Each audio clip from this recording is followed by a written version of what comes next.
pantalla, ¿verdad? Sí, señor. Vamos a ponerla completa. Esto. Correcto. Bueno, entonces, esta charla la he titulado como el razonamiento diagnóstico en la era digital. Eh, digamos que para iniciar esta charla tengo pues la referencia del sector, la salud digital, que es toda una tendencia y todo un modelo en el que ya vamos trabajando, en el que ya estamos inmersos y a veces todos estos cambios nos sorprenden porque ya en el mundo hace bastante tiempo que están caminando. Digamos que quiero tener presente tres definiciones para esta charla.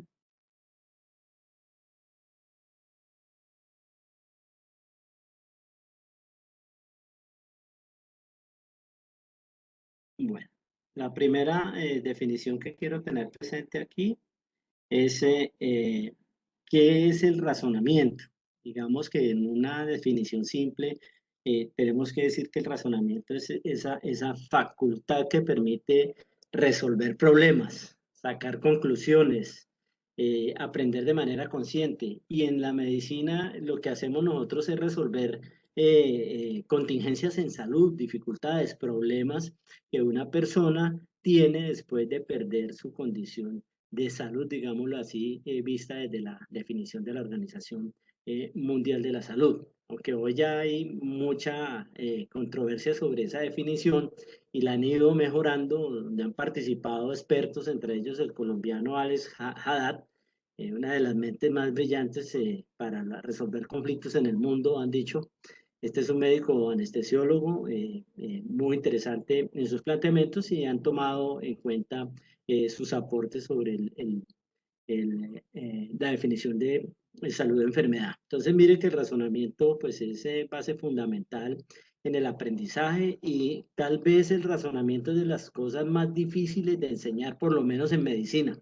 Eso he visto a través de muchas personas con las que he interactuado.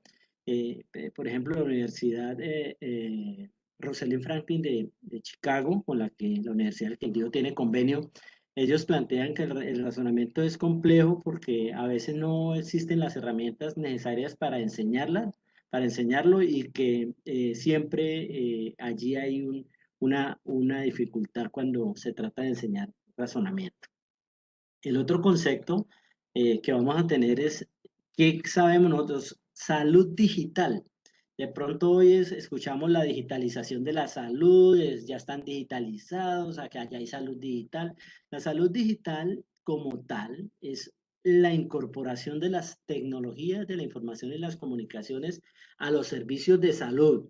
Y esto es muy importante porque una cosa es lo que se implementa allí en los servicios de salud para mejorar oportunidad, para mejorar calidad, para mejorar diagnósticos y demás. Y otra cosa es importante los modelos que tienen allí para poder implementar este tipo de prácticas. Entonces, la salud digital es eso, es la incorporación de las tecnologías de la información y las comunicaciones a los servicios de salud y esta puede abarcar distintas, diversas tecnologías. Dentro de todas esas tecnologías de la información y las comunicaciones, pues tenemos todos los dispositivos móviles portátiles, los sensores ingeribles que ya se usan hoy para algo que se llama medicina de precisión, la genómica, y aplicaciones móviles de salud, muchas ya hoy en día pues se conocen más, no porque sean nuevas, sino porque el tiempo, la pandemia y todos estos temas pues aceleraron un poco el conocimiento de estas tecnologías que ya existían. Está lo que se conoce hoy como la inteligencia artificial. Hoy nos dicen que todo es con tecnología, con inteligencia artificial, que los autos automatizados, que los smartphones, todo es inteligente. Realmente en la inteligencia artificial hoy estamos viviendo lo que se conoce y dicen los informáticos médicos, lo que se conoce como el tercer verano de la inteligencia artificial.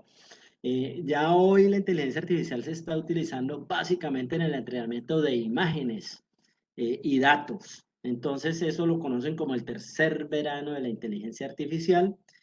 Como ha habido otros veranos de muchas tecnologías que van saliendo y después queda el concepto por allá rezagado, pues aquí estamos ahora en el tercer verano de inteligencia artificial.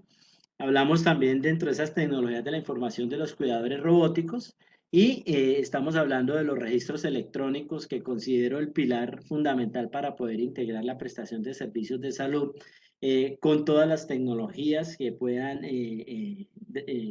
incidir sobre los modelos de atención. El otro concepto es este, el de inteligencia artificial.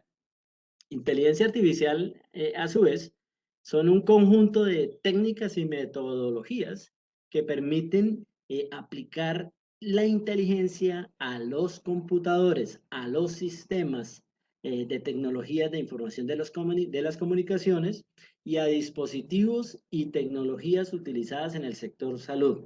Esta inteligencia que nosotros le aplicamos allí pues ahí tiene que mediar el hombre para poder hacer estos entrenamientos, porque la información viene de la mente humana y de la información que tenemos nosotros, y luego ya construimos lo que se conocen como los algoritmos, y a través de los algoritmos pues hacemos los entrenamientos para que pueda ser considerado esto como inteligencia artificial. Allí es donde entrenamos equipos, computadores, tecnologías de la información y comunicaciones disponibles. Entonces, allí estos tres conceptos son muy importantes que los tengamos en cuenta a través de esta charla y que para nosotros queden claros porque todos los días estamos oyendo esta terminología, la hacemos como ya conocida y a veces no recabamos un poco en conocer su alcance. En ese sentido, con estas tres definiciones, yo quiero tomar en este momento un espacio importante donde vamos a fijarnos, digamos, en cuatro actores importantes: el médico, el paciente, la academia y el sistema de salud. Eh, en relación al médico, yo tengo que plantear allí la relación médico-paciente.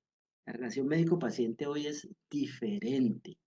Hoy es muy, muy diferente a la relación médico-paciente de hace unos años. ¿Por qué? Hace unos años el médico poseía como única receptáculo la información. El médico tenía una gran cantidad de información en lo que tenía que ver con salud y era casi que exclusiva y del resorte del médico. Eso hizo que el médico concentrara la información y prácticamente la información en salud y en medicina era un monopolio que había ahí. El monopolio de la información en salud la tenía el médico. ¿Con esto qué ganó el médico? Demasiado respeto. Mucho respeto por su conocimiento, por la información que él sabía y que manejaba, pero resulta que esto ha venido cambiando mucho y hoy tenemos acceso a la información y las personas casi todas tienen acceso a toda la información y en el momento en que la información quedó a la mano también de los pacientes, pues ese relacionamiento fue cambiando porque estábamos frente a un paciente con mucha información, un paciente que ya cuando llega a la consulta nos cuestiona y viene casi que con un diagnóstico para que nosotros le digamos. Y allí es donde surge el lío, porque casi siempre nosotros no damos ese pasito cuando el paciente llega y dice, doctor, yo creo que tengo es una gastritis.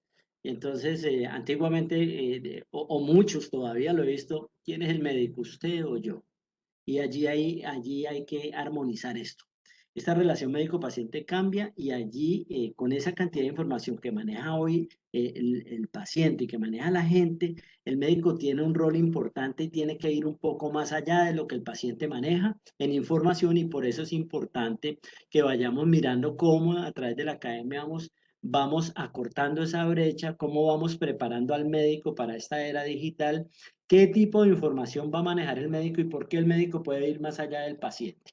Entonces, esto hay que tenerlo siempre presente. Allí yo considero en lo que he observado que hay un pequeño rezago en esto, porque estamos, digamos que en dos tiempos diferentes, mientras estamos haciendo una preparación de nuestro médico, hay que incidir en lo que tiene que ver con la preparación para atender los pacientes de hoy, que son pacientes informados, y el sistema de hoy, que es un sistema bastante inteligente y que aplica muchas tecnologías en el mundo entero. El tercer eh, integrante de esta charla, una vez que vimos ya la relación médico-paciente, tiene que ver con la academia.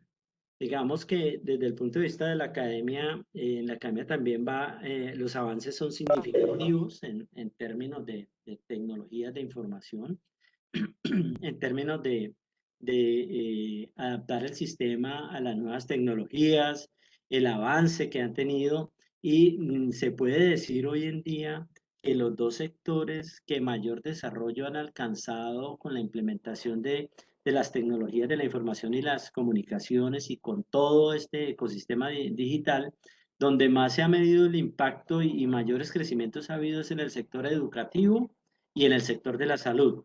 Y esto pues no es en el mundo entero, esto no es ajeno a nosotros, no en vano pues nosotros ya en la academia digamos que contamos con unos procesos donde ya hay implementación de el machine learning, ese aprendizaje automatizado, el aprendizaje electrónico, hoy contamos con libros digitales, hoy hay una serie de herramientas dispuestas para que se realice ese proceso de aprendizaje en la academia y ahí es importante porque son herramientas totalmente disruptivas. Cuando uno habla del concepto de disrupción, significa, no, se mide en términos de impacto, el impacto que puede producir en el sistema educativo, la implementación de tecnologías de la información y las comunicaciones y todas aquellas herramientas que llevan a acelerar un poco los procesos educativos y que ya no están básicamente en cabeza de una persona, sino en cabeza de una persona que dirige unos sistemas para implementar, para que allí llegue una información adecuada que es capaz de procesarse y que se pueda utilizar por las personas que reciben esta formación, que en este caso serían nuestros estudiantes. Digamos que ahí la academia tiene un valor importantísimo y la academia tiene que liderar estos temas especialmente donde se va a armonizar ese cambio en el sistema educativo, esos impactos en el sistema educativo y esos cambios en la formación de los médicos para hoy. Digamos que no podemos esperar que el médico llegue y tenga que enfrentarse con unas infraestructuras ya digitalizadas y no entienda cómo es el proceso de razonar en esas infraestructuras porque no va a poder trabajar adecuadamente y porque va a hacer una curva de aprendizaje muy, muy compleja. El otro actor es el sistema de salud. Y en el sistema de salud, digamos que hay un impacto muy importante en lo que tiene que ver con la demografía. Igualmente, el envejecimiento poblacional, y aquí hay bastantes expertos en la salud para el adulto mayor y en todo lo que hay en torno de este problema, no problema, sino de esta tendencia de envejecimiento poblacional. Ya nosotros hemos invertido la pirámide poblacional y la progresión y la tendencia sigue siendo a eso.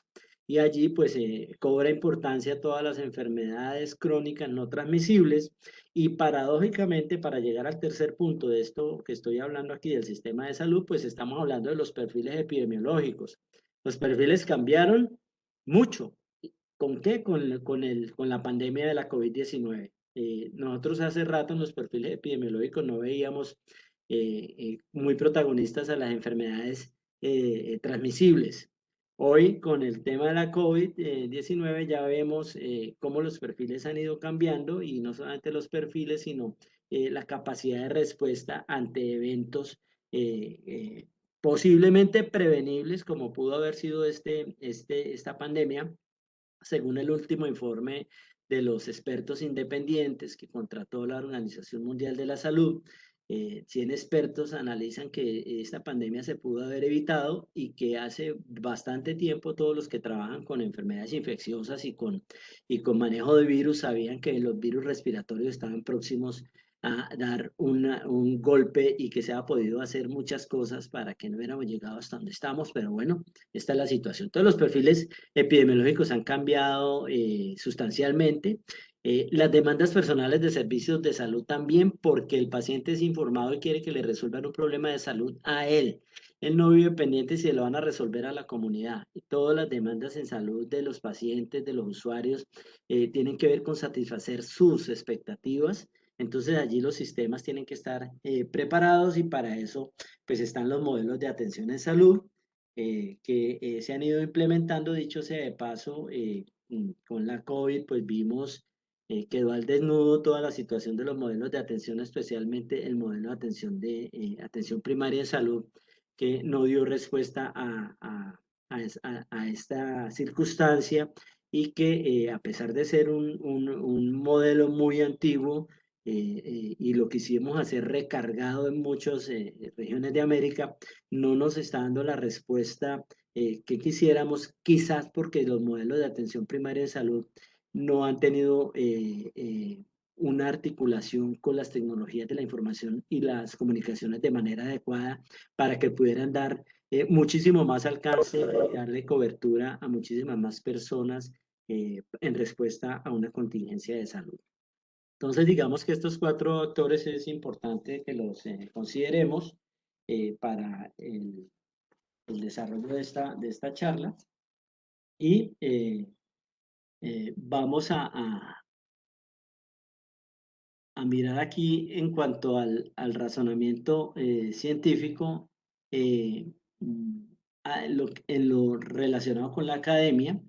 Digamos que allí yo tendría que decirles que la formación en la academia pues se tiene que seguir dando en las condiciones que se están dando, es decir, al alumno o al estudiante lo tenemos que formar en las ciencias básicas, sí, claro que lo tenemos que formar en las ciencias básicas. No se trata de cambiar la estructura, sino de articular otra serie de tecnologías que permitan ayudar en la formación de ese estudiante que va a ser el médico de hoy, no el médico de mañana, y es el médico del futuro, es decir, tiene que estar preparado con una mente totalmente abierta a todas las posibilidades, y allí pues él se tiene que seguir preparando en las ciencias básicas. No cabe duda que las bases son las bases y sin los cimientos nos caemos.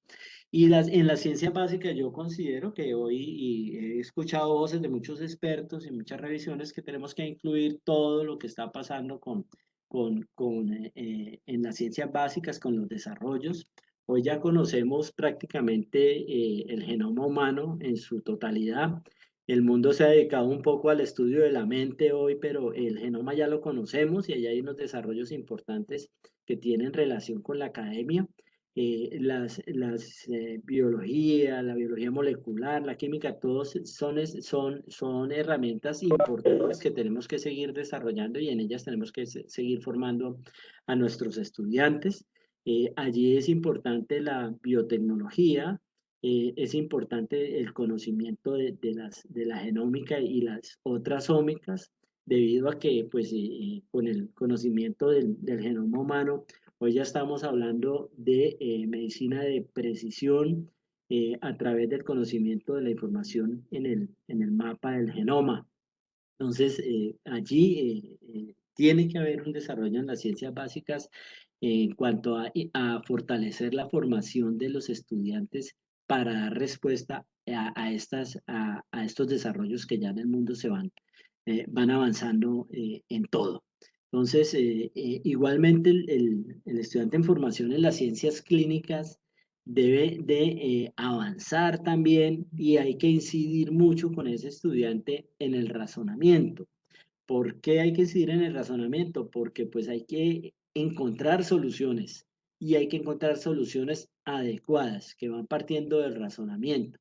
Y digamos que en eso nos hemos dejado llevar un poco por el sistema y el médico que analizo y he visto que hoy en día ejerce es médico que a veces no se cuestiona y no quiere llegar a la verdad, sino quiere llegar a cumplir un compromiso con un listado de cosas una lista de chequeo que quiere cumplir, pero no va más allá, o sea, se queda corto en ese tema del razonamiento y allí hay mucha ayuda hoy para el razonamiento. Yo les diría que en esas ayudas para el razonamiento ya hoy las relacionadas con las tecnologías de la información y las comunicaciones y especialmente lo que tiene que ver con la inteligencia artificial, allí ya hay un tema importante de conocimiento del dato.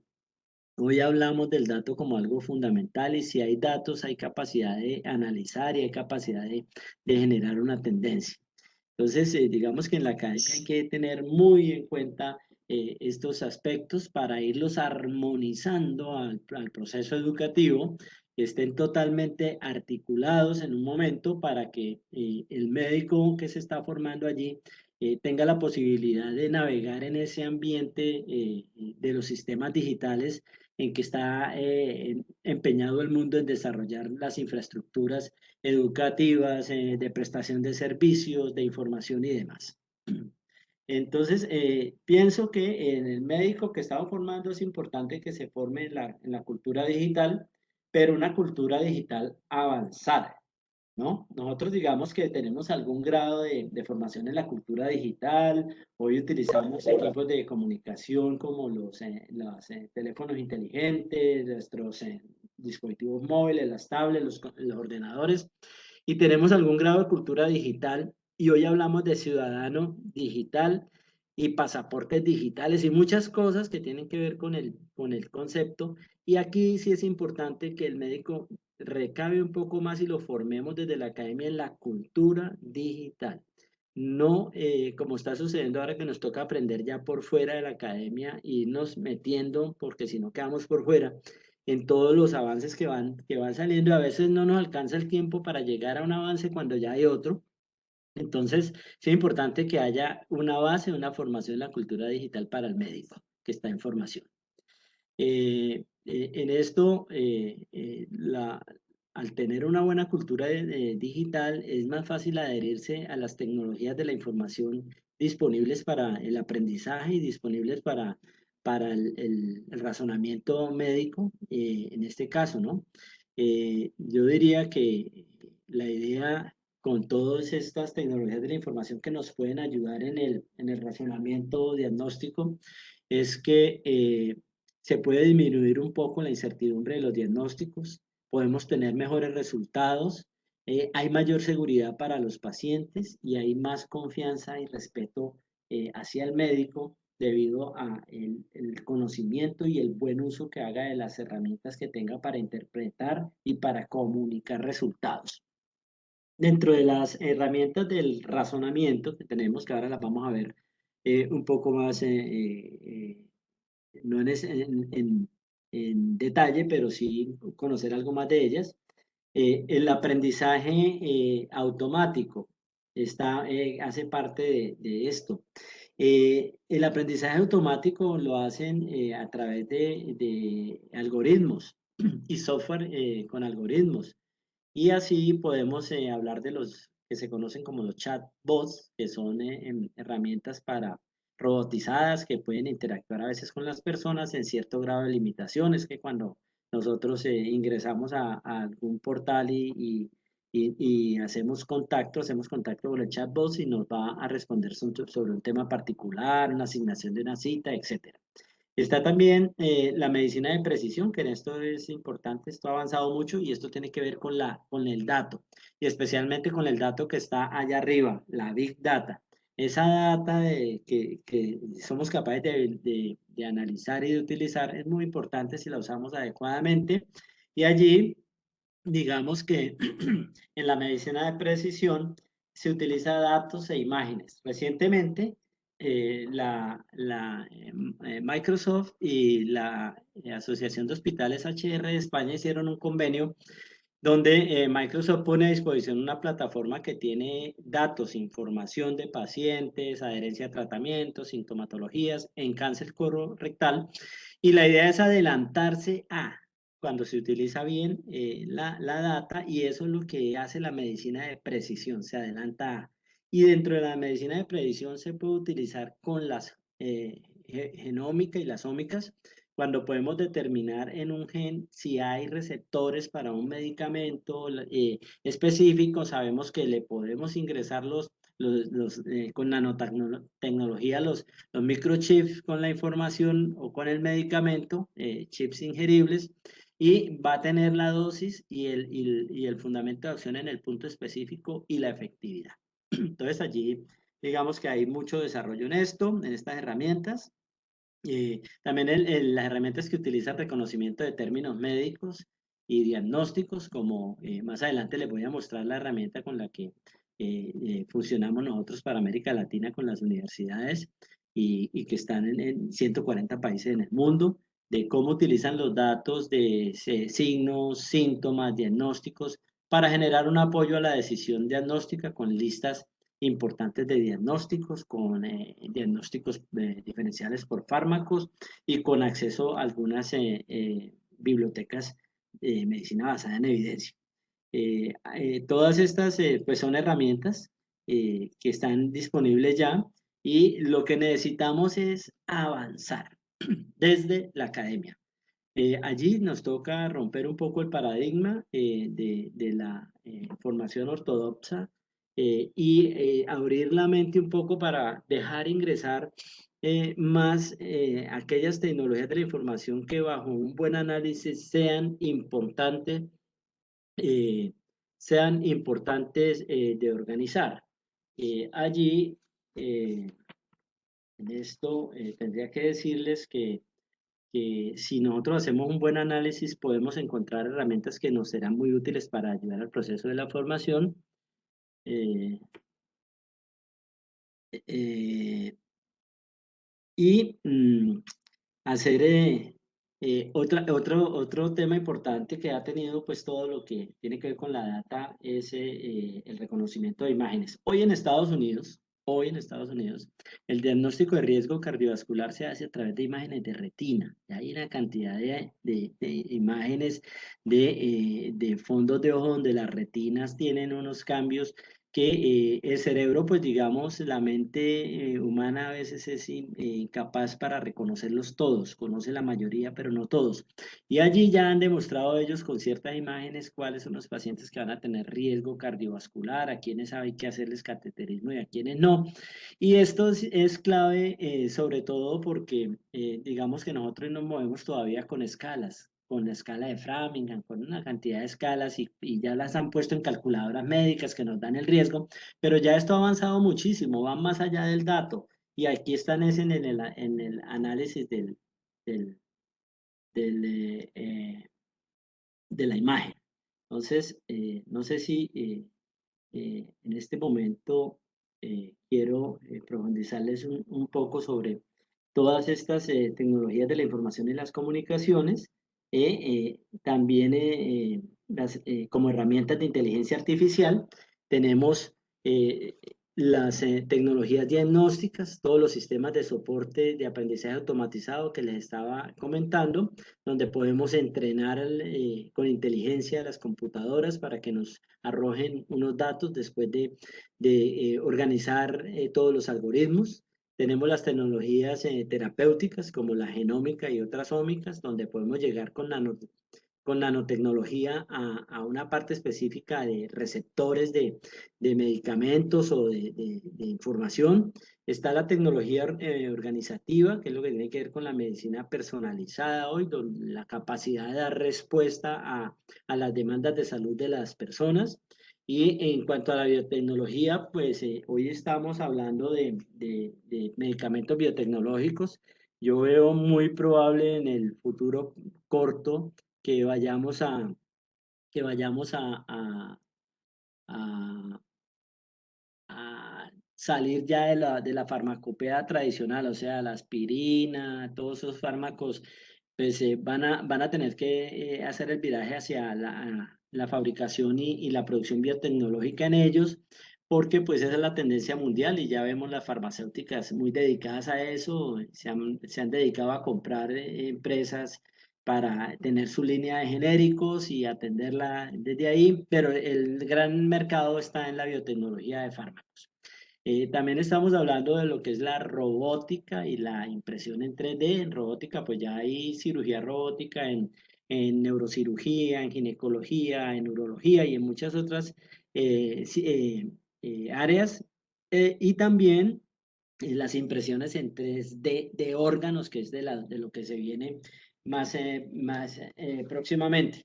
Y les diría que dentro de las que vienen ya próximamente, y los dejo con esta idea, están los nanogeneradores portátiles de vendajes eléctricos que van a ayudar a reducir el tiempo de curación de las heridas. Eso ya está por salir. Están los hilos quirúrgicos de sutura que cambian de color, van desde rojo intenso hasta púrpura. Eh, Esto para entrar en contacto con una herida infectada y lo pueden hacer sin riesgo. Está la impresión en 3D, pero de órganos, porque hoy tenemos de cartílagos, de vasos, etcétera, de piel. Están los bisturí moleculares que detectarán, por ejemplo, células tumorales para atacarlas con el fármaco específico sin dañar las otras células. O sea, ya bien selectivo el tema de los tratamientos. Vienen las radiografías a color para poder precisar mejores imágenes y alimentar el análisis de datos de imágenes. Viene la cirugía robótica en otros procedimientos y están los robots asistenciales y enfermos que pues sobre esos diría yo que hay todavía mucha controversia desde el punto de vista ético y moral allí y hay bastantes discusiones en el entorno pues se han pronunciado muchos expertos sobre si es ético o no que un robot termine asistiendo completamente a una persona.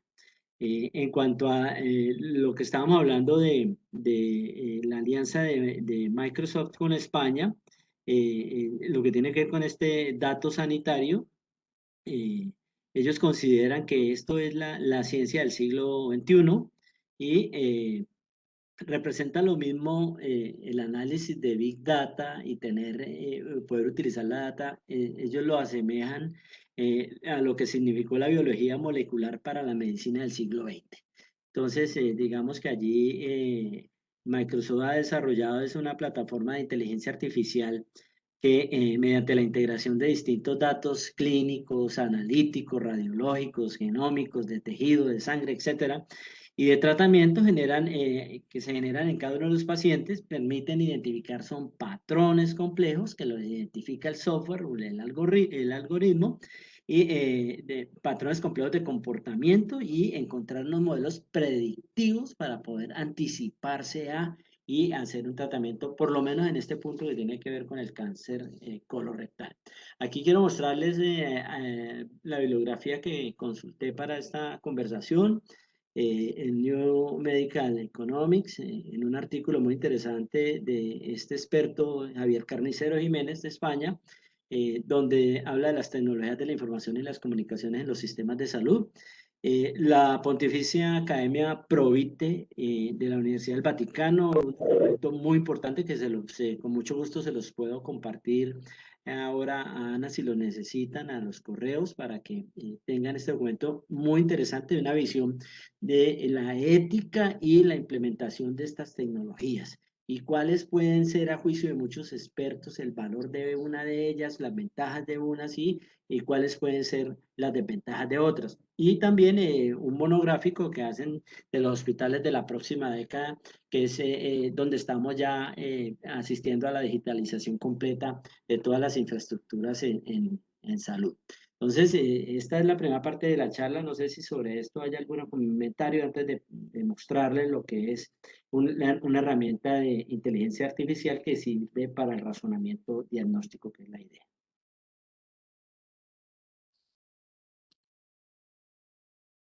Doctor, yo tengo una inquietud con Sí. respecto a la medicina tradicional. ¿Cuál es la diferencia entre la medicina tradicional y la medicina personalizada? No, digamos que la medicina personalizada es a una sola persona, o sea, cada que una persona va al médico tiene una demanda de salud y quiere que se la atiendan de manera particular. Y en esto, cuando hay medicina predictiva, cuando hay medicina de precisión, se trata de llegar a lo que necesita verdaderamente esa persona para su contingencia en salud. Si desde el principio se hace un análisis de genoma, como sucede hoy en la práctica en un hospital en Buenos Aires, donde desde allí están tratando de investigar el genoma de ese paciente para poder darle solución a su consulta de una manera precisa. Digamos que la aspirina se la pueden tomar todos, pero a todos no les cae bien. La idea de hacerla personalizada es que lo que yo le vaya a dar a ese paciente le sirva, no le produzca daño y le resuelva el problema. Hoy, la medicina tradicional nosotros miramos enfermedades, ¿cierto? Diagnósticos y es para todos, para todos. Cogemos los grupos etarios, sabemos si es hombre o es mujer, pero no llegamos al grado de precisión que tiene la medicina personalizada de hoy. Apreciado, ¿Sí? eh, sí, solo a propósito de tu inquietud inicial, de si podría decir algo respecto a esa discusión ética. Digamos que esto es un tema demasiado vasto, demasiado amplio, pero simplemente diría que eh, la clave está en atender las exigencias ético-bioéticas, ¿no? Desde la ciencia y en este caso desde toda esa intervención, digamos, propio de este mundo digital. Ahí está la clave del asunto. Y lo otro es que, como ya lo sugería el mismo Habermas y otros pensadores, ¿no? Se trata es de ver cómo, digamos, cómo cuestionamos lo que ellos han denominado la colonización sistémica del mundo de la vida. Es decir, estar muy pendientes de que la tecnología, ¿no? Y la técnica pues no terminen avasallando, ¿no? El mundo de la vida y por tanto la libertad humana, ¿no? Sí, muy interesante, doctor Oliverio, ese aporte que usted está haciendo, porque pues esa sería la mejor forma de armonizar, digamos, la vida ante una realidad que tenemos y es que nos van a seguir avasallando, pero tenemos que tratar de mantener la esencia.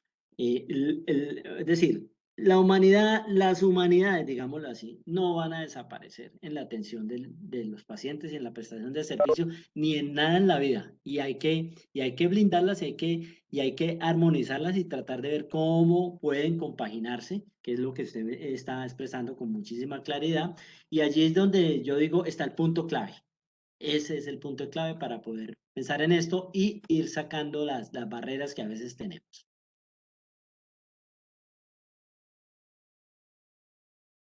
Doctor, Eh, sí.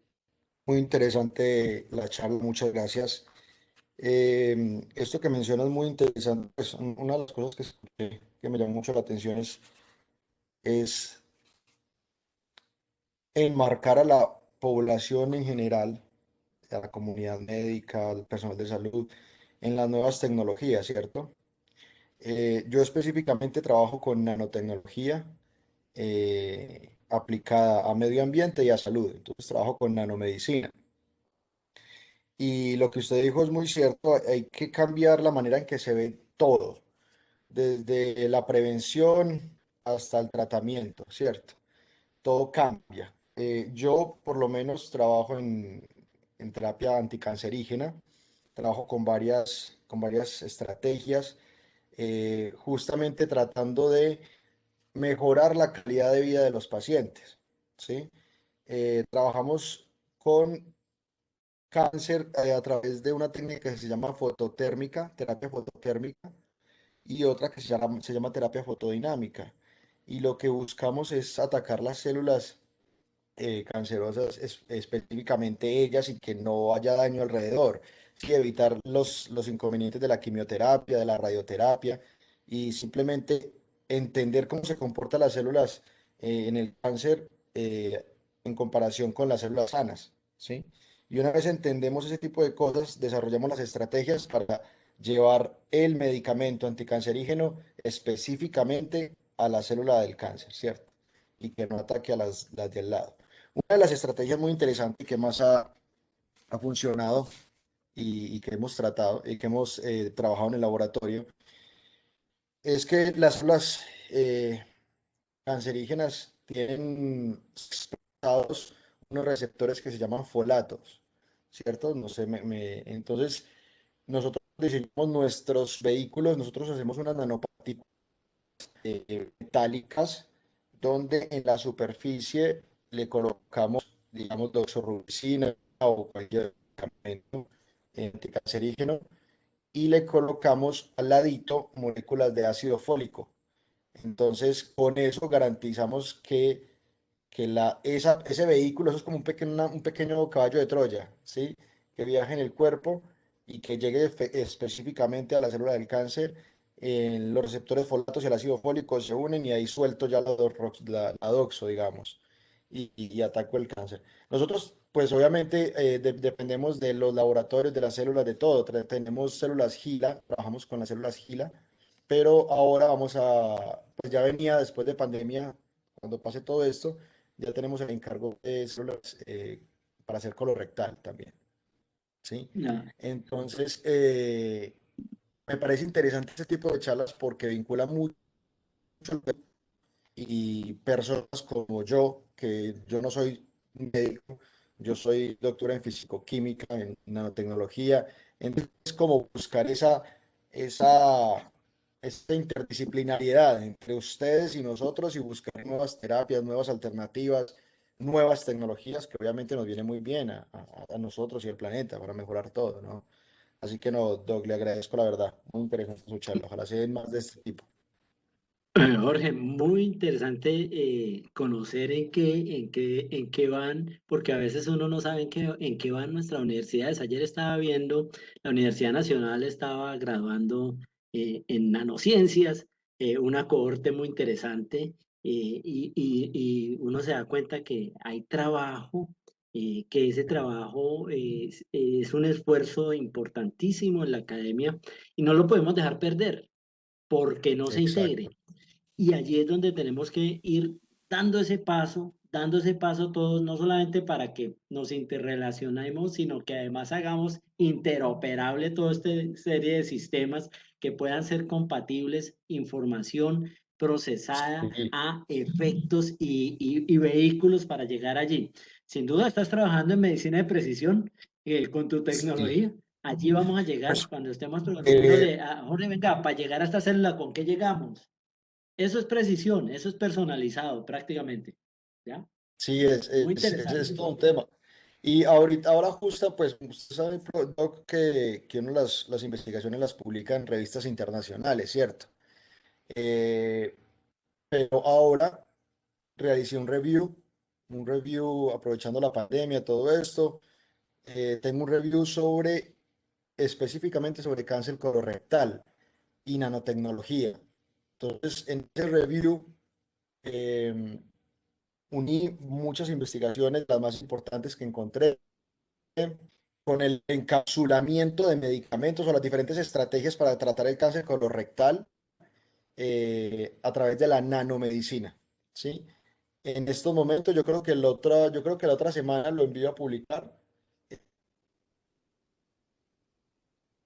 y creo que lo voy a mandar a la revista de la Universidad Tecnológica de Pereira que se llama Ciencia y Técnica, que es muy buena.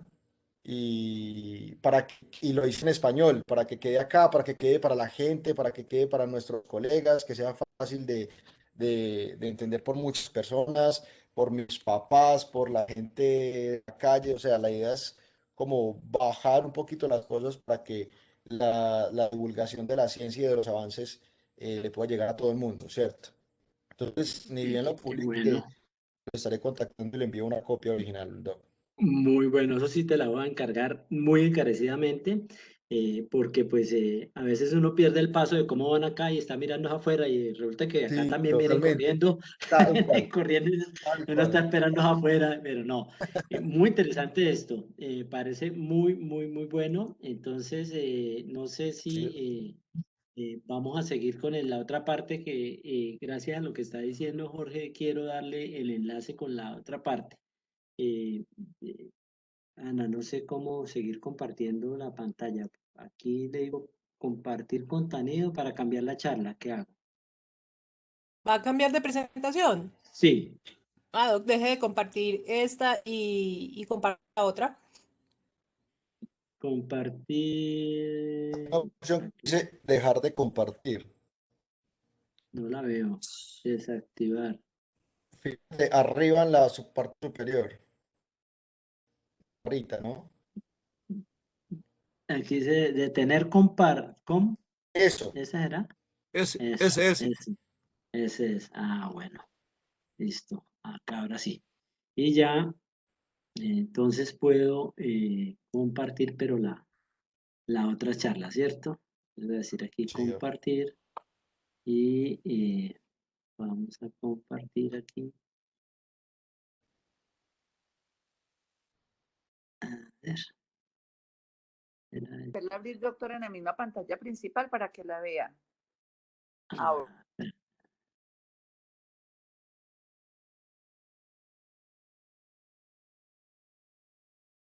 ah, La tiene en línea, Doc.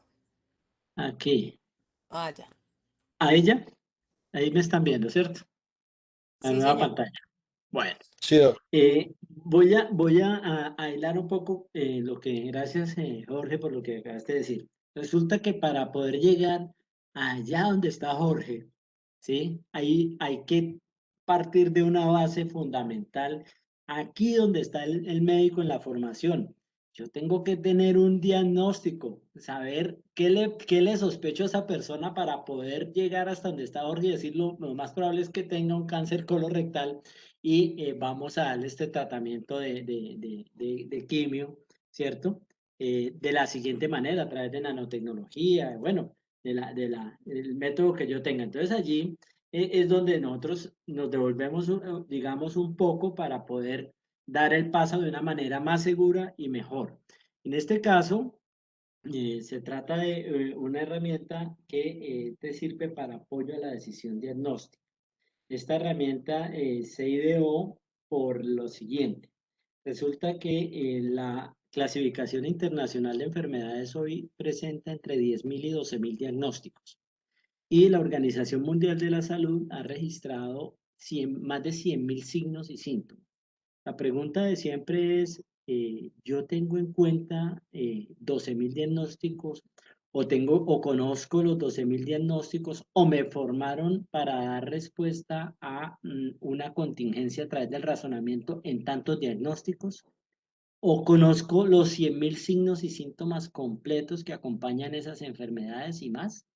Entonces, obvio que el cerebro no tiene esa capacidad para traer esa información. Y allí es donde se ha hecho importante, pero esta información se la han hecho a través de entrenamientos automatizados a un motor, a un sistema, y este sistema lo podemos tener nosotros disponible en el momento de atender al paciente. Es decir, que consideremos la gran cantidad de diagnósticos que pueden haber, cuáles pueden ser más probables y cuáles no.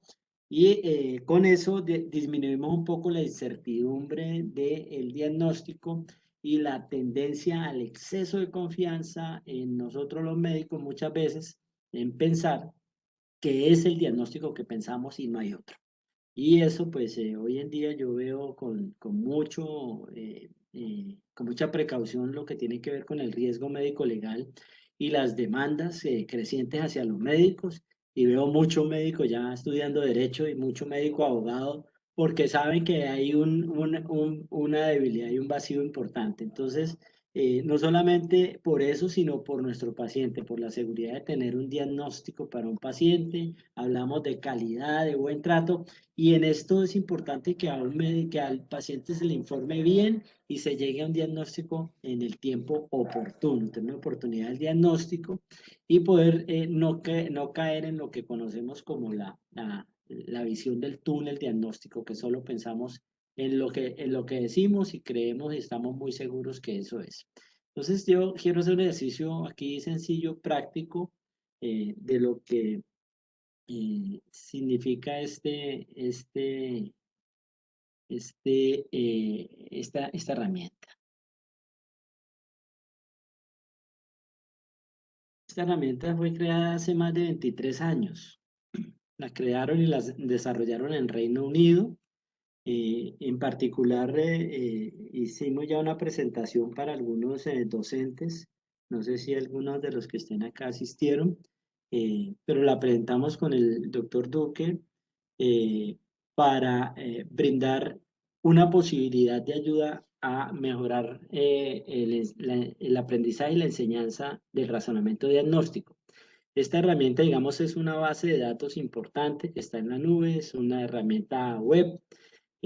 Allí a esta herramienta se le han articulado una plataforma que se llama el Educador Clínico, que sirve para crear casos clínicos y que el estudiante desarrolle una actividad allí con sus propios recursos de mente, de inteligencia y también utilizando este tipo de recursos para que pueda complementar su proceso de formación. Entonces, aquí hay una herramienta que nos permite tener una información o una funcionalidad académica en estos dos paneles que ven sobre la derecha que están en situación horizontal. Yo puedo con una palabra clave poder llegar aquí a una información en el manual MER. Aquí tenemos unas bibliotecas que son unos partners allí de Isabel. Algunos son free, otros son pagos. A mí me falta aplicarle los cookies aquí. Ahora se los aplicamos. Eh, Básicamente puedes encontrar allí una información relevante para profundizar en un caso, para presentar un club de revistas, etcétera. No son libros de texto en los que, como normalmente hoy nos preparamos, no vamos a mirar allá todo el desarrollo fisiopatológico, la etiología, la histología, la anatomía, pero son información con medicina basada en evidencia que en un momento pueden ser útiles para la persona, para recordar y para revisar algún tema. Lo mismo aquí en este panel, sí, también podemos ir con una palabra clave, como linfoma, por ejemplo, y decir que buscamos. Y lo que nos ofrece es un listado de temas relacionados con el linfoma que yo pueda desplegar, revisar en cualquiera de las bibliotecas que pueda tener. Por ejemplo, aquí el linfoma no Hodgkin, yo voy a mirar dónde lo tengo. Entonces me puede llevar bien hacia el manual MER para mirar lo que hay referente a la información, pero también puedo estar en Medscape. En PubMed tenemos a búsqueda general, a reporte de casos, tenemos UpToDate, Medline Plus, Wikipedia, CS, Google, 5 minutos de consulta. Hay varios partners, como les digo. Estas bibliotecas se relacionan es con el diagnóstico. No es que yo ingrese, no voy a usar Isabel y voy a entrar a mirar UpToDate, no. Aquí es que el diagnóstico lo lleva a la biblioteca y específicamente al tema. Y este es, digamos, una de las ventajas de hacer consultas rápidas que no tengo, que para buscar a veces puedo demorarme escogiendo un tema. Estos son todos los pasos que tiene Isabel. Listo. Ahora si ya lo quiero usar ya de una manera diferente, voy a poner un caso clínico muy sencillo en su constitución. ¿Por qué les digo muy sencillo en la constitución? Bueno, esto es un caso de la vida real, como dicen por ahí en la canción del grupo Nietzsche, Jairo Varela. Y el caso ese fue publicado en el Sevier, en la revista de Atención Primaria y Salud, lo publicó la Universidad de La Sabana. Lo publicó y está referenciado por María del Mar Moreno Gómez y Fernando García Romanos de la Universidad de La Sabana. Se trata de un caso de una esclerosis múltiple atípica. ¿Por qué me llamó la atención a mí este caso? Bueno, me llamó la atención primero por el título. Y segundo, porque uno de los señalamientos que hacen allí, y que lo pude discutir con la universidad posteriormente, porque me puse en contacto con ellos y les mostré esto, es que dice en los señalamientos que hay que preparar al médico en atención primaria para que pueda ser capaz de reconocer estas enfermedades llamadas a veces raras, que no son comunes de diagnosticar, y que bastaría con un entrenamiento allí para el médico y puede ser que estemos de acuerdo en eso, que se necesita más entrenamiento en el médico en atención primaria, pero no únicamente el médico general. Yo considero hoy que con este artículo yo les dije a ellos, ustedes también tienen que considerar que al especialista, también es un ser humano, se le pueden pasar los diagnósticos y puede no recordar muchos otros o puede llegar tarde a un diagnóstico. Viendo el artículo de manera completa, entonces yo les demostré que se demoraron un año casi para hacer el diagnóstico definitivo de esclerosis múltiple en una paciente joven de 42 años. Y solo tuvo un contacto en medicina general y el resto fue con neurólogo. Entonces, y sobre una patología específica como la esclerosis múltiple, que el 90% del diagnóstico es clínico, es decir, con la sintomatología. Y se confirma a través de la resonancia. Entonces, quiero mostrarles este caso de manera sencilla. Esto se trata de la utilización de esto en el razonamiento es el siguiente. Se trata de una paciente de 42 años. Entonces venimos aquí y escogemos el grupo etario. Está entre 40 y 49 años.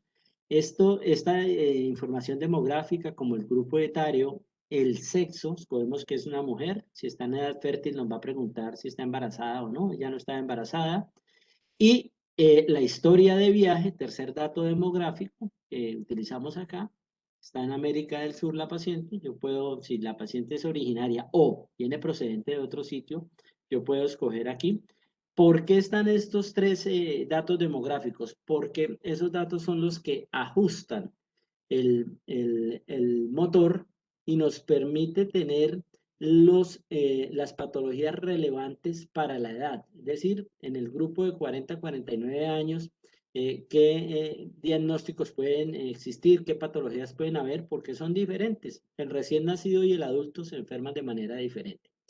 Y en el género, pues la patología de la mujer también es diferente a la del hombre y en la mujer sobreviene la condición del embarazo, que no la presenta el hombre. Entonces, esto va ajustando el listado para que hayan diagnósticos relacionados con el embarazo.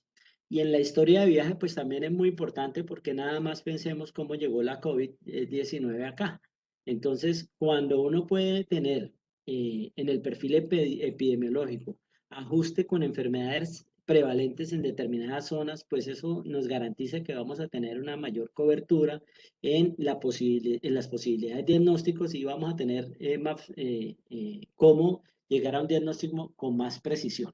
Entonces, esas son unas condiciones importantes cuando se diligencia esta herramienta. Y aquí viene lo que se conoce ya como el ingreso de los síntomas. Esta fue una paciente que consultó por episodios de visión borrosa, autolimitados y cuadros de vértigo de corta duración. Fue el motivo de la consulta de ella. Ella tenía como antecedentes en esa ocasión que presentaba unas poliartralgias como antecedentes, ¿no? No como síntomas en ese momento. Poliartralgias y tendinitis con unos anticuerpos antinucleares positivos, que fue tratada durante un año con AINES con posterior mejoría del cuadro clínico y negativización de sus anticuerpos. Entonces, ante esto, lo que hicieron con esta paciente que presentaba episodios de visión borrosa, vamos a ingresar ese título así, episodios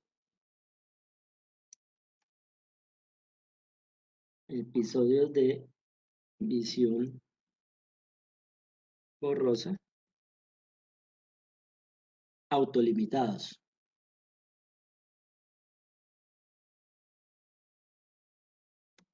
Lo ingresamos. Aquí puedes ingresar el texto predictivo si te sale allí y si no, texto libre. Y allí es donde la información, el motor entiende en texto libre, porque tiene demasiada información y entiende y lo hace coincidir con un diagnóstico. Y el otro síntoma por el que consultó la paciente fue episodios de vértigo de corta duración. Episodios de vértigo de corta duración. Aquí fue atendida ya digamos, la atendió atención primaria. El médico general le llegó a la paciente con ese antecedente de poliartralgias tratadas por un año con anticuerpos antinucleares ya negativizados y se quedaron con estos dos síntomas de la paciente. ¿Qué hicieron en ese momento? Pues decidieron remitirla a neurología, pero yo quiero mostrarles el ejercicio en ese momento si se hubiera pensado desde allí en otras posibilidades diagnósticas. Entonces, cuando yo quiero tener un listado de posibles diagnósticos, me sale en este listado lesiones en la cabeza, voy a reducirlos aquí, ¿ya?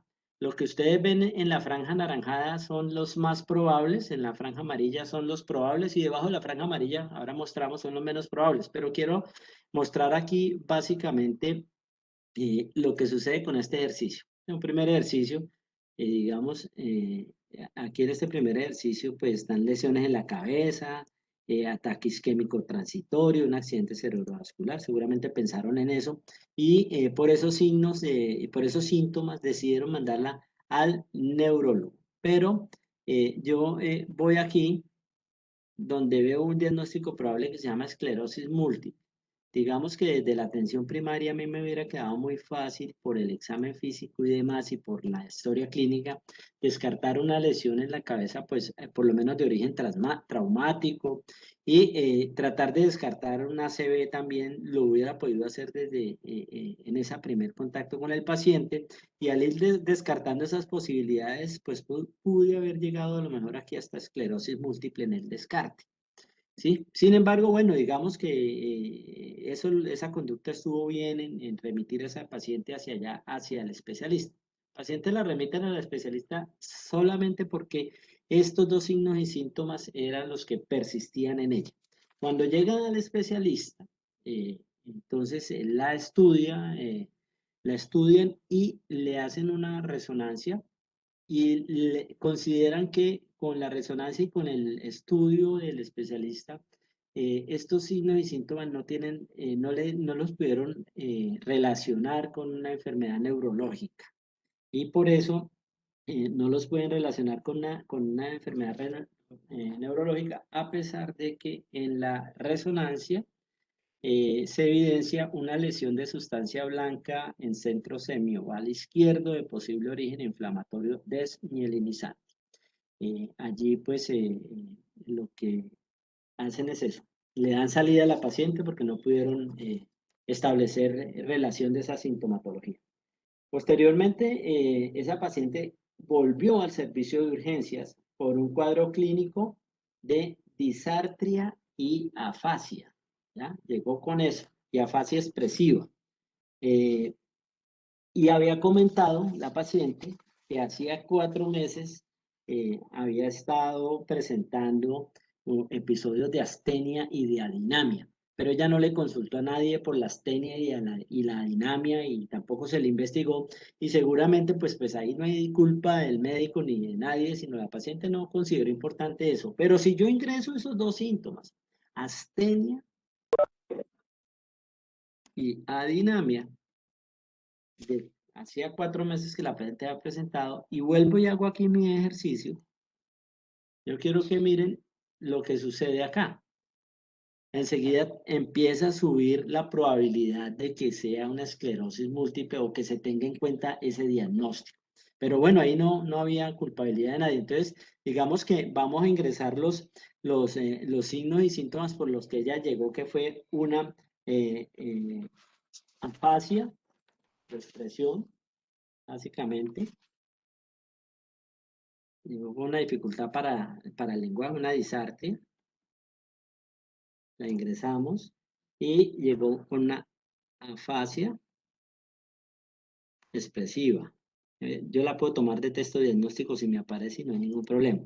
Y vuelvo y miro cómo son las probabilidades de esos diagnósticos y aquí sigue gravitando la esclerosis múltiple, sigue estando presente la esclerosis múltiple en esta paciente y además de eso pues ya tiene una resonancia con lesión y lo que sucede es que a esa paciente se propone un manejo con observación, con soporte,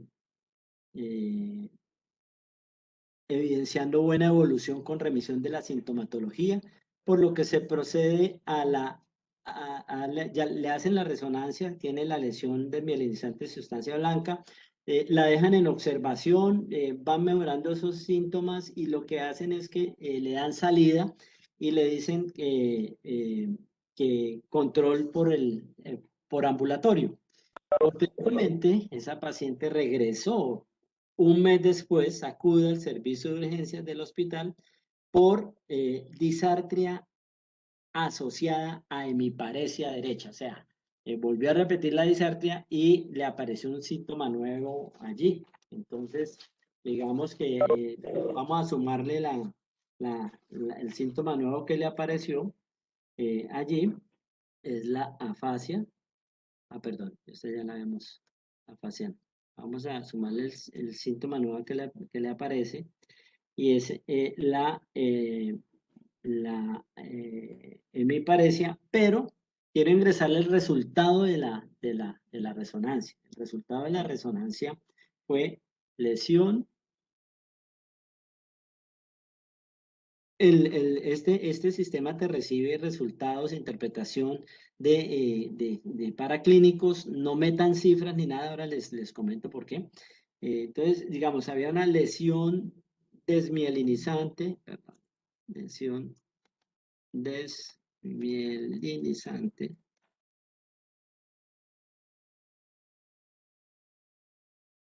de sustancia blanca. Mire, si yo le ingreso un resultado de resonancia, sigo viendo en el análisis que mantengo aquí la esclerosis múltiple dentro de los probables. Entonces, esta paciente con ese nueva consulta y con ese resultado de laboratorio la van a dejar allí en observación, le hacen resonancia nuevamente. Esta resonancia fue la que le hicieron, que les comenté primero de la lesión desmielinizante.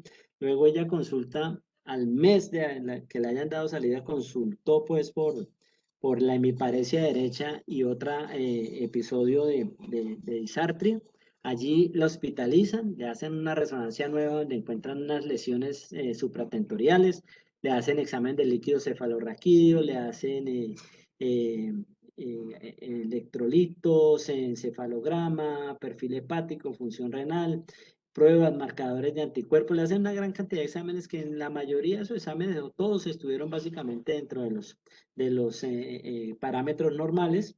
Y a esta paciente la dejan allí en observación, los exámenes están normales y la paciente evoluciona, digamos, de manera normal, va superando lo que es la disartria y se le va corrigiendo el tema de la hemiparesia derecha. Y lo que deciden es darle salida sin tratamiento para evitar enmascarar cuadro clínico y que vuelva a control dentro de 3 meses. Y a los 3 meses la paciente sin diagnóstico todavía vuelve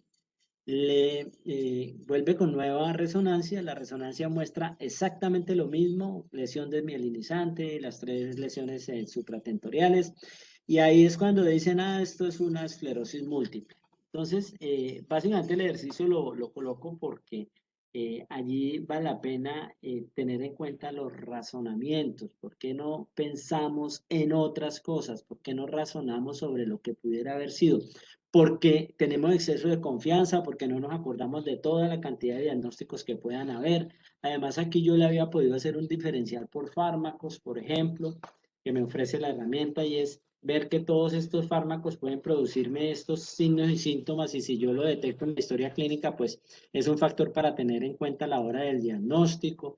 Yo también puedo mirar todos los diagnósticos que me pueda ofrecer esta herramienta y me los da con las probabilidades. Entonces, estas probabilidades aquí son estas. Ya cuando bajan de la amarilla, pues son menos probables, pero lo que quiero significar es que estas probabilidades no son clínicas, son probabilidades matemáticas que tiene la herramienta con base en la información que los médicos en el mundo han ingresado a Isabel y estos han sido analizados por los software de algoritmos, hacen las combinaciones y dan las probabilidades para que uno tenga unas opciones allí de diagnósticos. Y desde acá, pues yo puedo llegar también a las bibliotecas y decir, bueno, mirar a ver qué hay de esclerosis múltiple y me va a llevar, por ejemplo, a cualquiera de las bibliotecas que están allí.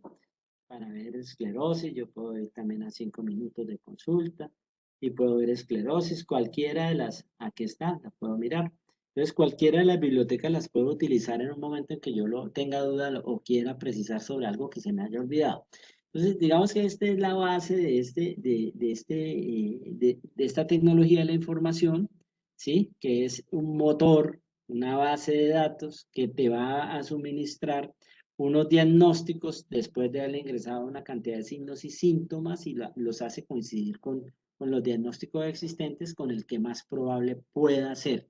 Esta herramienta la tenemos articulada a una herramienta que se llama el educador clínico y entonces allí en esa herramienta del educador clínico eh, eh, que les voy a mostrar rápidamente es como la usaríamos nosotros en un caso clínico. Entonces, la quiero es simplemente darles un pasón aquí para no cansarlos. Aquí ingresamos los docentes en el menú de administración y esto te va a servir para crear un caso clínico, ¿sí? Para crear un caso clínico y que el estudiante desarrolle una actividad allí, dentro de esta herramienta.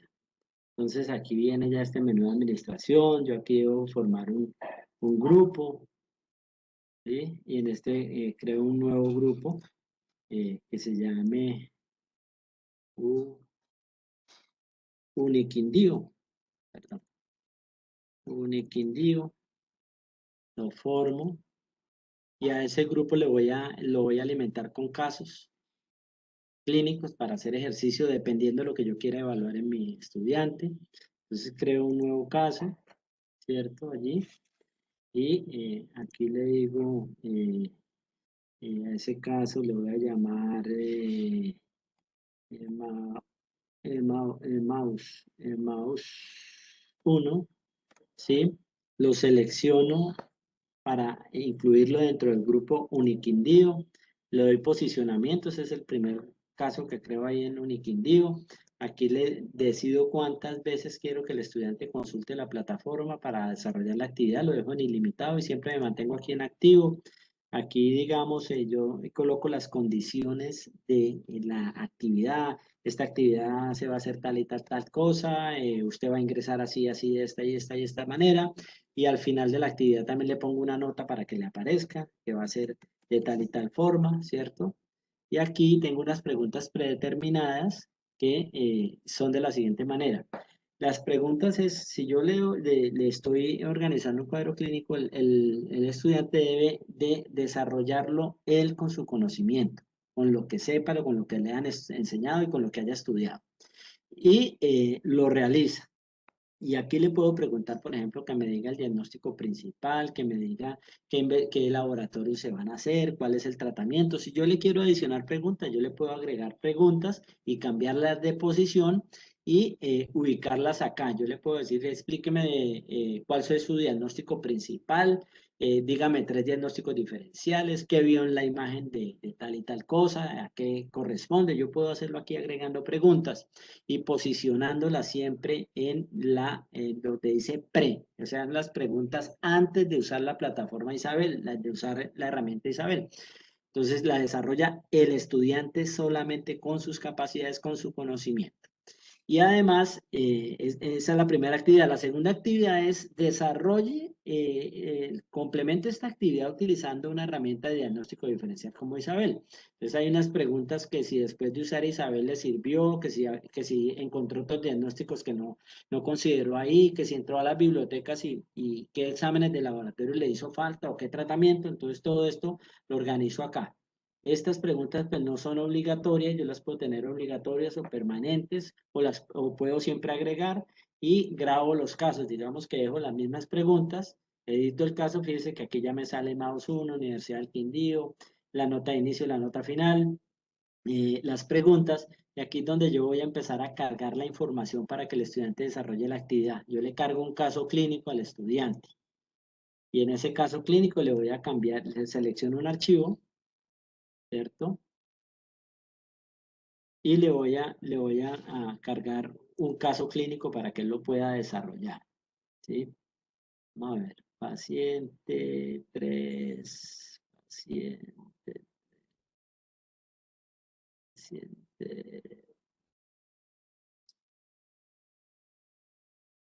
vamos a buscar aquí.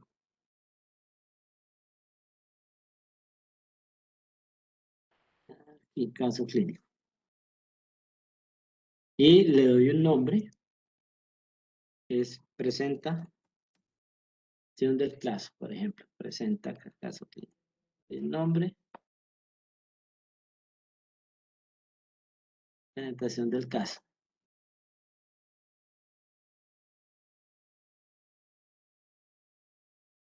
Vamos a darle bien el nombre para no darle conflicto. Ponerle pres.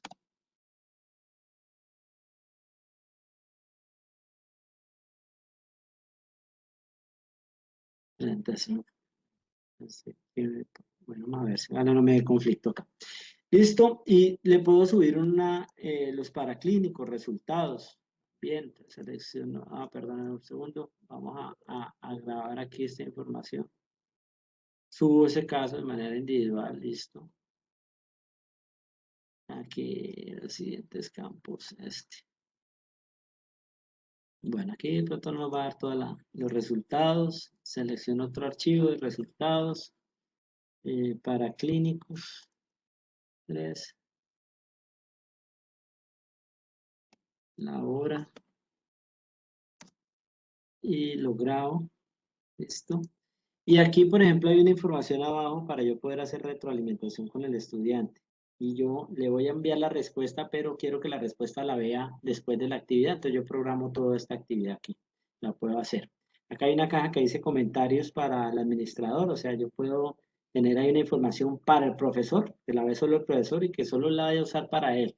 Generalmente, pues no se diligencia ese tema allí. Entonces, ¿qué pasa con esto? Después de que uno graba, pues básicamente ya termina la actividad del profesor, ¿cierto? Y viene ya la del estudiante, que sería que él desarrollara su actividad allí de la que le han dejado los profesores.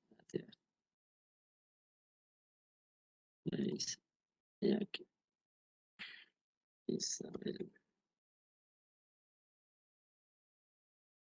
Y el estudiante ingresa por un lado diferente, ingresa solo aquí donde dice casos.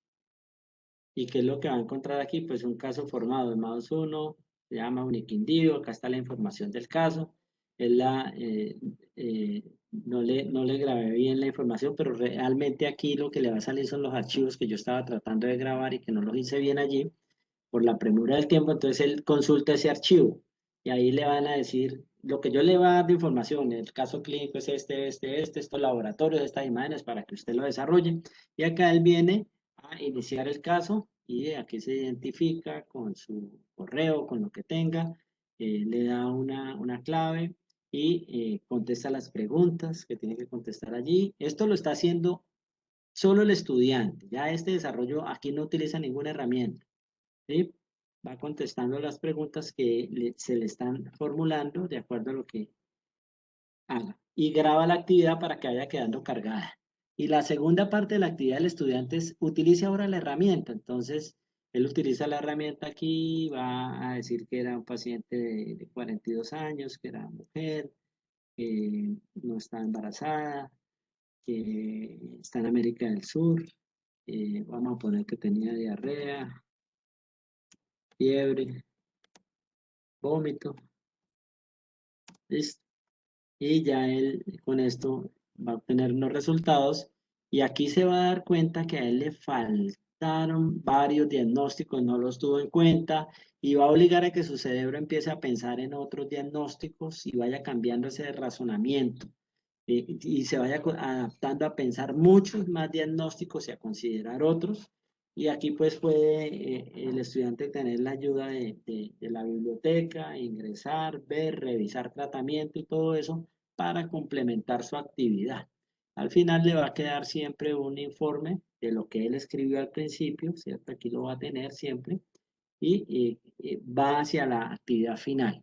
Termina aquí de haber utilizado primero sus capacidades, luego ayuda con esta tecnología y al final va a complementar el caso de manera completa. Entonces vienen las preguntas por Isabel, entonces él contesta ahí lo que tiene que complementar, que tú no tuve en cuenta tales y tales y tales diagnósticos, me faltaron tales laboratorios, tales tratamientos, los va a completar y al final él completa la actividad y le queda aquí la actividad completa. Y el docente tiene la capacidad de ver cómo empezó su razonamiento y cómo ha mejorado al final de su semestre, ve si ya desarrolla la actividad solo, si tiene más pensamientos, si va agregando más diagnósticos y demás. Y está mirando esto, esta actividad va quedando pues consignada en una hoja de resumen. Fíjense que aquí ya quedó el informe del caso, ¿cierto? Y el informe del caso, pues el profesor ya lo puede ver en detalle y lo mira, ¿cierto? Y puede además llegar aquí a través de otro sistema que puede ser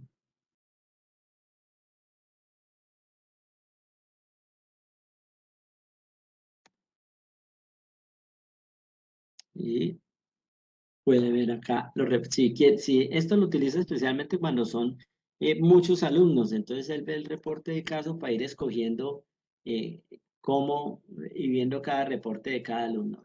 Ahí lo va viendo, ¿sí? Pueden mirar los reportes, se los pueden enviar, los puede guardar, los puede convertir, tiene todas las opciones, digamos, normales que puedan tener para consignar el informe. Y este informe va quedando aquí en una hoja de resumen de Excel en tiempo real, ¿sí?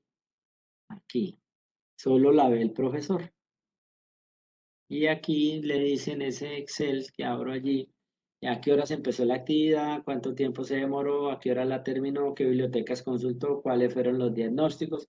Ya que el muchacho no te puede decir que no pude ingresar, que no la llevé, es que no pude reportar, no, esto es en tiempo real y al estar en tiempo real, pues te va dando toda la información del desarrollo de la actividad allí.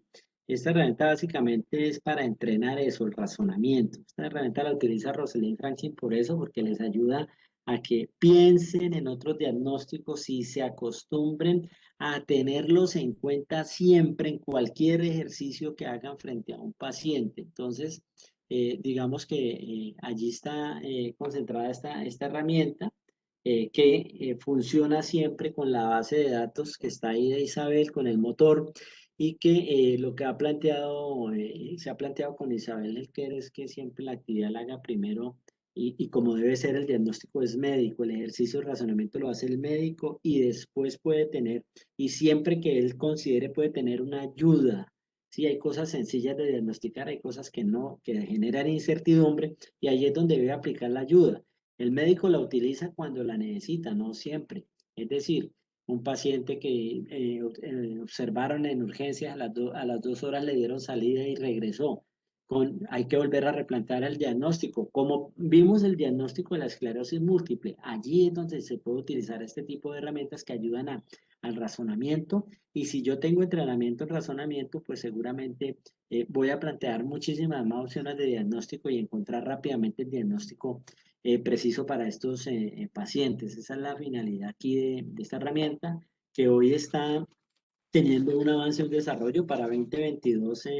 Aquí está vinculada a la Escuela de Medicina de la Universidad de Nottingham, que es la más grande del Reino Unido, y está vinculada a la Universidad de Glasgow, tratando de que esta herramienta tenga unos contenidos de multimedia donde le pueda de una vez dar interpretación de imágenes y demás, que es lo que está pasando hoy en día con el análisis de datos, que puedan comprender cómo se utilizan, que vaya a tener herramientas que genere ambientes bajo presión, llamados, alertas, para que pantallazos, para que se vaya de una vez entrenando no solamente en el ejercicio del razonamiento, sino en el ejercicio de razonamiento en un ambiente diferente.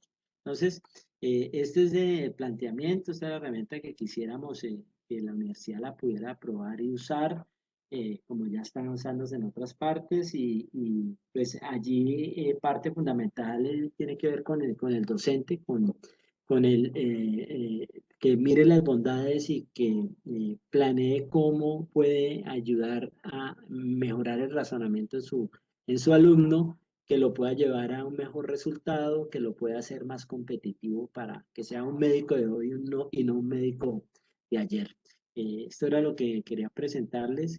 Les agradezco muchísimo toda la atención a este tema y espero sus comentarios y solicitudes de información que necesiten. Con mucho gusto la estaré enviando. Doctor Juan Carlos, muchísimas gracias, tanto pues por mostrarnos esta herramienta, Isabel, y pues por la charla previa a la herramienta, que también estuvo muy interesante. No sé si alguno de los participantes tenga algo que decir. Yo quisiera preguntarlo como dos cositas.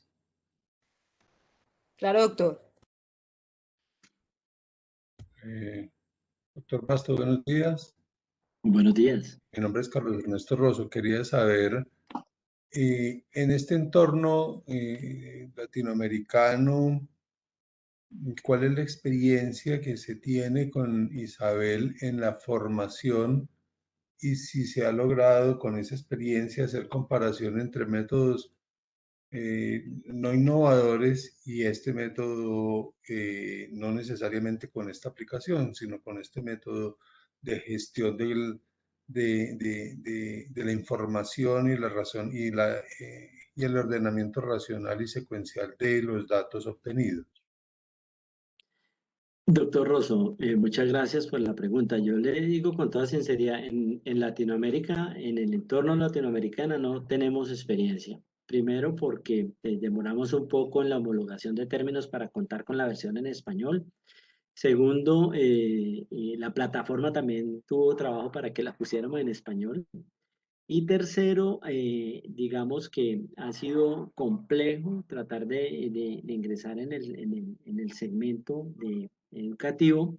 eh, Básicamente, con sinceridad se lo digo, por los médicos, porque, no sé, tienen algún grado de aprensión sobre el tema, pero si yo esto lo saco al contexto internacional, le tengo que decir que Universidad de Nottingham y Glasgow la utilizan la Escuela de Medicina Rosalind Franklin en Chicago, donde ha habido una experiencia importante, donde tienen artículos comparativos de utilizar la herramienta en una cohorte de estudiantes y en otros que no utilicen la herramienta y han visto la mejoría en el razonamiento y la precisión en el diagnóstico. Allí ya hay unos estudios de precisión importantes.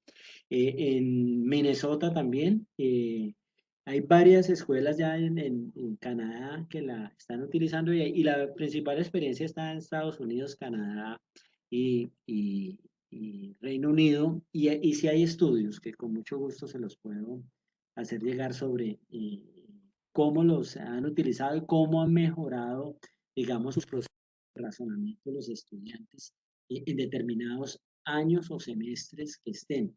Tanto que de aquí está diciendo Glasgow y Nottingham que la idea para ellos va a ser que un estudiante haya podido hacer 140 casos a lo largo de su carrera y que consideran que con esos 140 casos ya hay un médico preparado para salir a trabajar al entorno de la salud digital y a la salud comunitaria.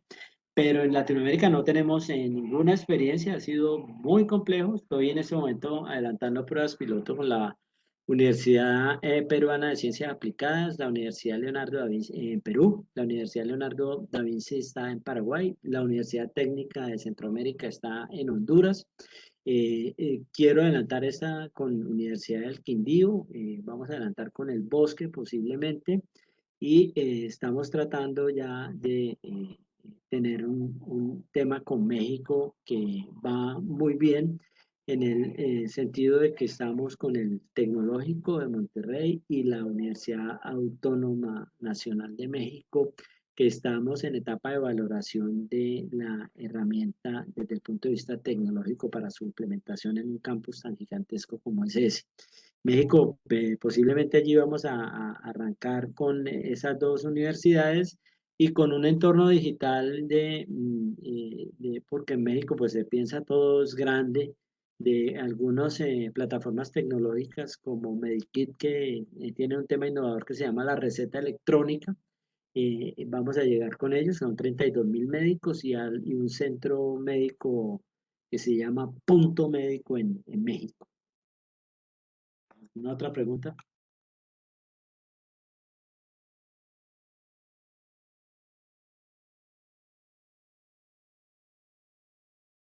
Bien, doctor Basto, muchas gracias. No, doctor, con mucho gusto, a la orden siempre. Bueno, doctor Basto, muchísimas gracias por su participación el día de hoy, a nuestros asistentes también. Y bueno, eh, damos pues ya por terminada esta charla. De nuevo, muchas gracias. Y bueno, nos seguiremos viendo.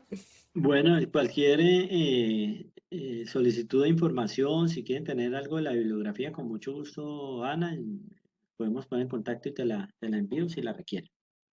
Claro que sí. Bueno, un placer y muchísimas gracias para todos. Muchas Gracias, gracias, doctor. doctor Hasta Basto. allá, gracias a Gracias. Bueno, todos. que Que estén esté muy muy bien. bien. Gracias. Muchísimas gracias, muy interesante la conferencia. Repitamos Gracias. así de estos temas tan buenos. Bueno, gracias, amable. Doctor, cumplió las expectativas, tenía temor. ¿Cómo? Usted tenía temor, cumplió y sobrepasó las expectativas, súper. Bueno, entonces ya me voy sin, ahora como dicen los muchachos, nada de nervios. Muchísimas gracias. Buen fin de A usted, semana. doctora. Bueno, doctora, muchas gracias a usted, muy amable.